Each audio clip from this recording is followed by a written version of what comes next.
Hi, our signs, Taurus, Virgo, and Capricorn. Welcome po sa ating channel at ito ay inyong Daily Gabay Tarot Reading for June 28, 2024. Please be reminded kung naka-resonate kayo, comment down. Kung hindi kayo naka-resonate, ibigay niyo po sa iba kasi channel reading po ito. This is for you, Taurus, Virgo, and Capricorn. June 28, 2024.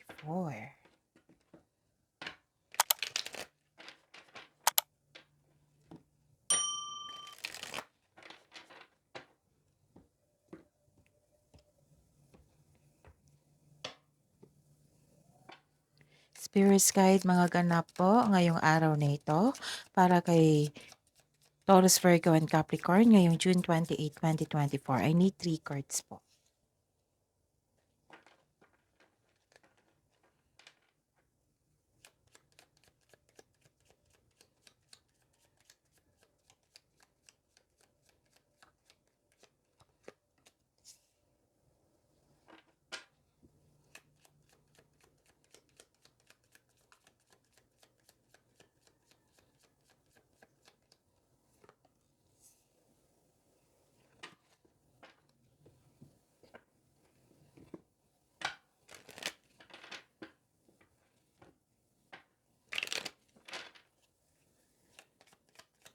Spirits Guide, mga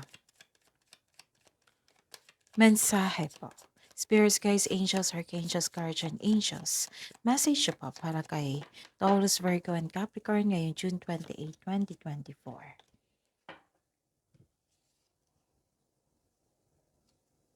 Okay.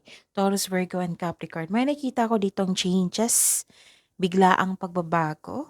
Pwede din na may nakita ko dito na mataas ang ego. At kayo malungkot dahil sa mataas ang ego ng isang tao. Nagkaroon ng isolation, restriction, parang hindi kayo makausap ngayon, parang gusto niyo mapag-isa, ganon. And may nakita ko ditong may anisikaso kayong documents sa isang malaking building.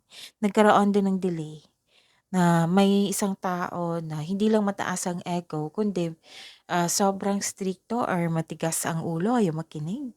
May delay, may blockages, may nahihirapan po. Tapos nag-iisip ka dito ng plano. Puwedeng plano ito sa inyong problema dito, yung nahihirapan ka. Puwedeng sa career niyo ito kasi may nakita ko ditong long-term plans at career stability. And ang mensahe po para sa inyo, sabi po ni Archangel Ariel, do not hold back right now. The timing is perfect and you are ready to soar. And magkakaroon ng career transition, which is the clarification of your card here. Ang sabi po ni Archangel Chambel, your life purpose is triggering a blessed career change. Wow! So magkakaroon ng career change. Ano po ang energy ni Taurus, Virgo, and Capricorn ngayong June 28, 2024?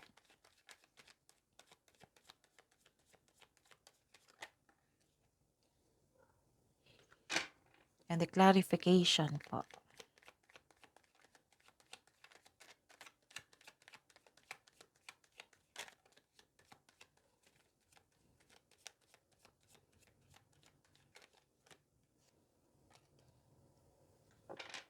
Okay.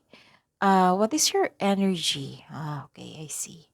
May nakita ko ditong hesitation. Nagkaroon ng delay, which is the clarification of your cards here. Disappointed ka dahil sa delay. You felt defeated. Pwedeng delay ito sa pera or sa isang bagay or delay sa mensahe or pagdating ng tao. And some of you nagkaroon ng hesitation to take an action. Kaya nga kayo nagkaroon ng long-term plans dito para siguradong konkretong plano yan. Para buo ang inyong loob. You need to take risk. You need to move out from our comfort zone. We need to move out from our comfort zone para andun kasi sa labas yung challenge at success. Success starts with every challenge, not from the comfort zone. Okay? Ano pa?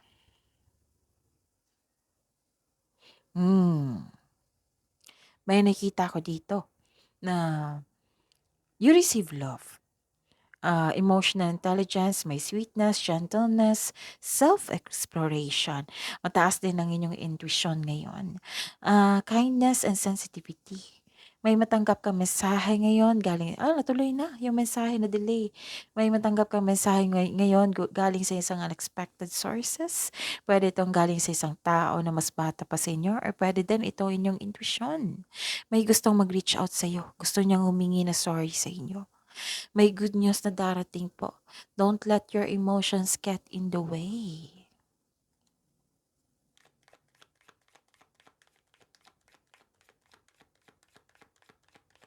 Spirits, guys, career and money po ni Taurus, Virgo, and Capricorn. Ngayong June 28, 2024.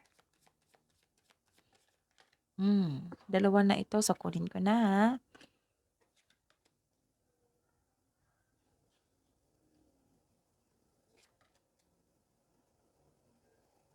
So, this is clarification of your cards here na nagkaroon ng impatience.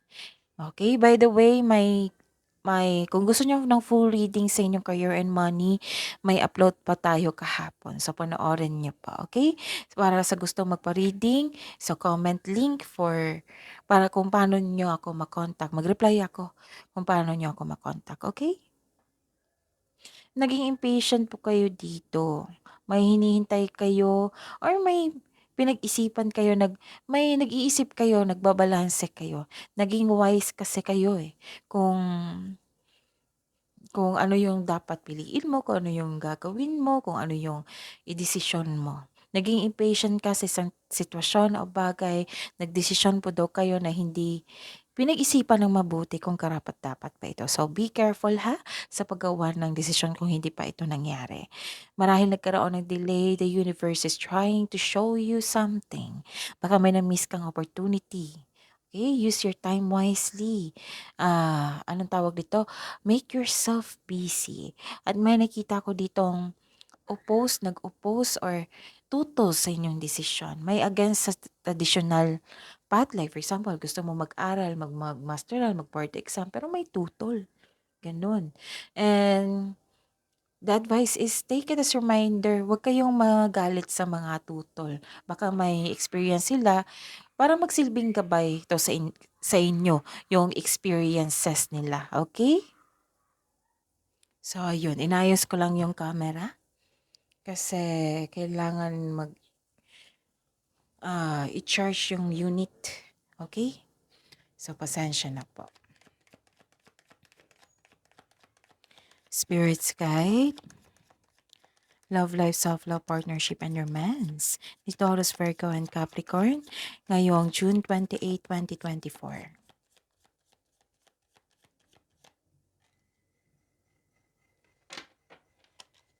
And the clarification po. May bago tayong channel ha. Panoorin nyo kasi daily yon. Kung gusto nyo malaman yung feelings, kung anong iniisip niya, kung kamusta na siya ngayon. So, panoorin nyo. Kung hindi nyo alam kung ano yung, kung hindi nyo alam kung paano mag-search sa ating bagong channel, okay.